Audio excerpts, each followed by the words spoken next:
There is no single founder of electricity. Electricity has been around for centuries, and its development has been a gradual process.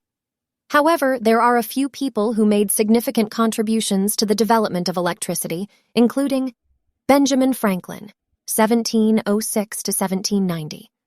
Franklin is often called the father of electricity for his experiments and discoveries in the field. He showed that lightning is a form of electricity, and he invented the lightning rod. Michael Faraday, 1791 to 1867. Faraday is considered one of the greatest scientists of all time. He made important discoveries in the fields of electromagnetism and electrochemistry.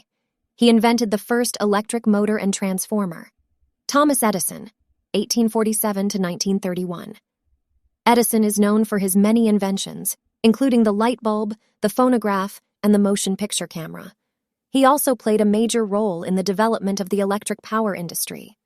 Nikola Tesla, 1856 to 1943. Tesla was a brilliant inventor who made many contributions to the field of electricity. He developed the alternating current, AC system, which is the standard for electrical power transmission today.